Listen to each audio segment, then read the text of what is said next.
Je suis Sébastien Marnier, je suis réalisateur, j'ai 42 ans et j'ai réalisé 2 films de long métrage et j'ai aussi écrit des romans.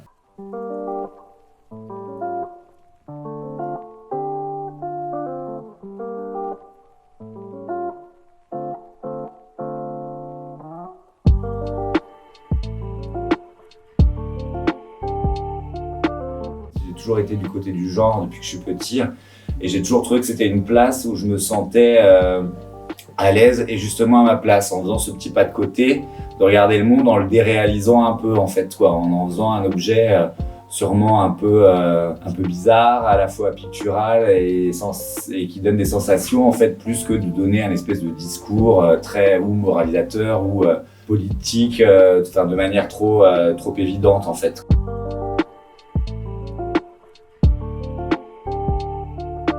Moi, en vrai, j'ai toujours voulu faire du cinéma, donc j'ai fait d'abord des arts appliqués, mais parce que pour moi, c'était important de passer par une recherche et une réflexion aussi picturale et tout ça. Parce que pour moi, le cinéma, c'était d'abord de l'image. J'ai découvert plus tard, en fait, que c'était de l'écrit, en tous les cas en France, que je devrais passer par l'écriture pour faire des films. Et j'ai très vite fait 3 courts-métrages. Et en fait, par contre, le passage au long a été très long, très laborieux et très compliqué. Et à un moment donné, j'étais vraiment découragé. Je me suis dit vraiment que j'allais jamais y arriver. Et c'est là que j'ai eu le déclic du premier roman, en fait, de se dire bon bah là, c'est vraiment la manière que j'ai à ce moment précis pour raconter une histoire à laquelle je crois, sans avoir besoin de financement, de millions d'euros et tout ça. Le cinéma français est très fasciné par la littérature.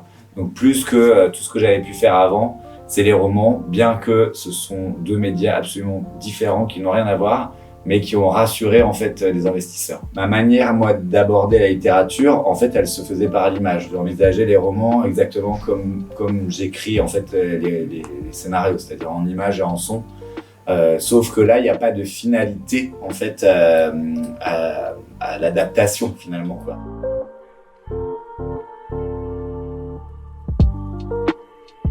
Sur les questions existentielles qui traversent les films, sur l'ultralibéralisme, sur comment la société fabrique des monstres par l'exclusion et tout ça, ou dans l'heure de la sortie sur la crise environnementale, enfin sur des questions beaucoup plus larges, on va dire, et tout ça, que c'est évidemment des choses qui me traversent en fait. Et d'un seul coup, c'est à partir de là où je me dis, alors attends, si ce personnage, je suis en train d'y penser, qu'est-ce qu'il est en train de raconter en fait, quelle part de moi est là et quelle part de ma réflexion sur le monde il a dans sa caractérisation en fait. Sur Laurent Lafitte par exemple, c'était drôle parce que c'est vraiment quand les premiers gens ont vu le film, ils m'ont dit bon bah t'as complètement redessiné Lafitte à ton image avec les faux tatouages et machin, et j'avais même pas réalisé ce truc là, j'avais vachement galéré sur ce personnage que j'avais rajeuni, vieilli, et puis finalement à qui j'ai donné exactement mon âge pour être en phase aussi, ou justement d'être pas en phase en fait, tu vois quoi.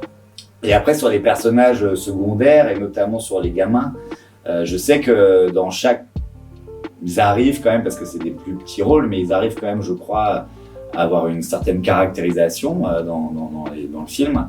Et voilà, c'est encore une fois les différentes facettes et aussi moi comment je me reconnais en eux en étant dans la figure du marginal que j'ai pu être à l'école ou dans la vie, ou dans lequel je me reconnais vachement en fait, enfin dans lequel je me projette, et surtout c'est grâce à ça que je nourris ces personnages.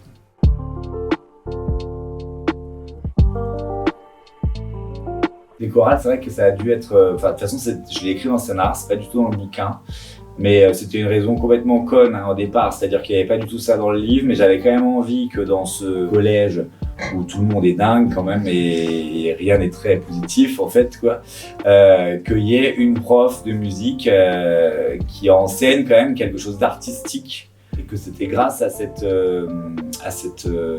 discipline artistique que les gamins, à de brefs moments dans le film, allaient pouvoir sortir un peu leurs émotions, puisqu'ils sont tout le temps dans le film en rétention en fait. Et en fait, j'ai eu envie, du coup, sur cette chorale, vu que dès que Berko a dit oui, dès qu'elle a compris que je voulais qu'elle ait les cheveux rouges et qu'elle soit une vieille punk, en fait, je voulais qu'elle enseigne du coup des chansons, vu qu'en plus elle enseigne dans une chapelle.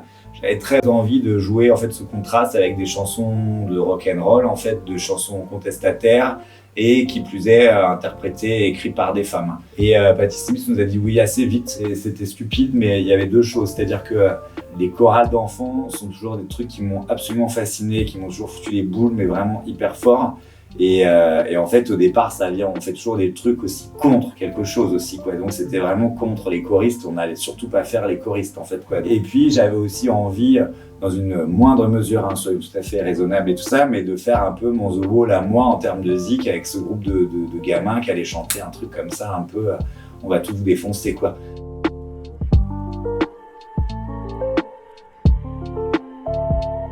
C'est dommage, même dans une comédie populaire, qu'elle ne le soit pas. On passe quand même des années à faire un film et tout ça, on a bien quand même une petite idée à faire passer sur le monde.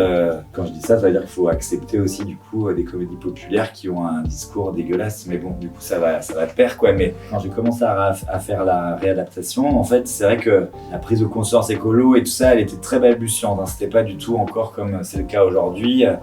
Quand je fais des interviews quand on a fait pour le Portugal ou je sais plus quoi, enfin on dit mais du coup Luana, Apolline, c'est Greta Thunberg. Bah non, en fait, parce que je la connaissais pas avant, quoi. Mais c'est vrai qu'il y a en plus un point de connexion en fait avec ce personnage sur cette forme aussi d'autorité, et en même temps de ce qui est beau dans mes personnages comme sur Greta Thunberg, c'est quand même on voit bien qu'il y a un trop plein émotionnel en fait qui arrive pas à sortir, mais qui est énorme en fait, quoi.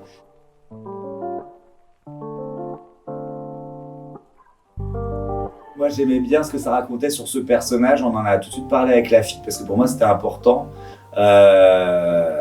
Et lui aussi, ça l'était en fait. Mais surtout, je crois que ça, c'était quelque chose... Enfin d'ailleurs, qui a été assez vite balayé avec lui en fait en 3 secondes et demie, hein, parce que justement, c'était pas le sujet du film en fait, quoi.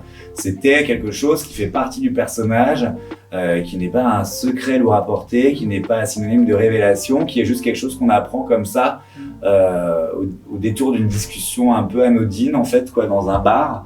Et j'aime bien ce truc-là, c'est-à-dire qu'en fait, c'était pas le fait qu'il soit gay qui était intéressant, même si ça raconte plein de choses sur lui.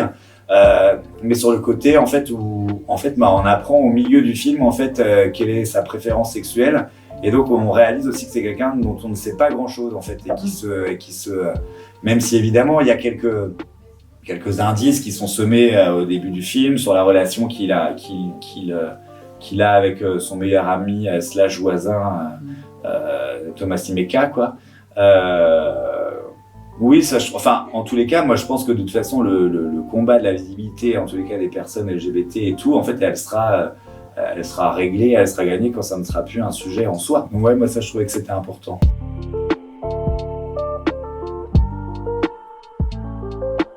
Un des seuls cinéastes dont j'ai vu vraiment tous les films, il y en a pas mal, c'est Fellini, vraiment, que je retrouve de temps en temps en fait, et que à chaque fois je trouve en fait toujours aussi fou et aussi injustement mis de côté. Franchement, c'est vraiment un des plus grands cinéastes qu'on ait eu, avec des choses très très personnelles. Et le plus lointain souvenir que j'ai quand même du cinéma, Spielberg était là, et qu'il est toujours là, et qu'il est toujours aussi incroyable quand même. Enfin, je veux dire, même s'il y a des phases qui sont plus ou moins passionnantes et tout, enfin plus ou moins inspirées, on va dire, d'avoir 42 piges et de vivre en fait avec des cinéastes, mais même on en parlait tout à l'heure avec Almodovar aussi, qui sont là quand même depuis très longtemps, que notre vie soit accompagnée par des œuvres de cinéastes, c'est quand même un truc qui est hyper beau et hyper émouvant, et de voir justement les différentes périodes en fait, c'est quand même assez génial, quoi, d'être toujours connecté avec une œuvre en fait au fil de sa vie.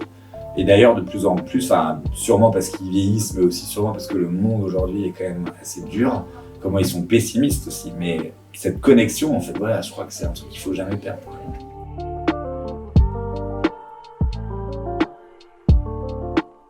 Franchement, moi je suis l'archétype du jeune qui voulait faire du cinéma depuis très longtemps et qui ne connaissait absolument personne dans ce milieu-là.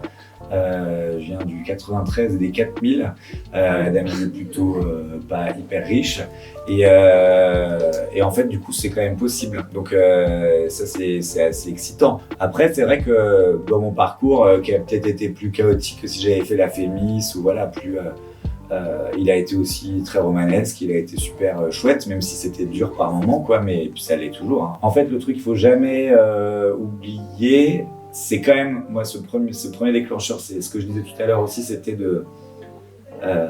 il faut écrire. Si vous voulez faire du cinéma ici, c'est comme ça que ça marche, quoi. Si vous voulez faire un cinéma personnel. Donc, écrivez. Et moi, à partir du moment où j'ai compris qu'il fallait que j'écrive, j'ai écrit tous les jours. Il n'y a pas un seul jour de ma vie où j'ai pas écrit. Et quand je tourne pas et tout, j'écris 8-10 heures par jour en fait, quoi. J'écris toute la journée, tout le temps. C'est bien de croire, parce que moi c'est ce que j'ai eu pendant des années, que quand j'avais 17-18 piges, que j'allais révolutionner le cinéma mondial. C'était pas le cas. C'est bien de se le dire à ce moment-là, et en même temps c'est bien aussi de savoir redescendre aussi, et déjà réussir à faire des films, c'est cool. Vraiment c'est chouette.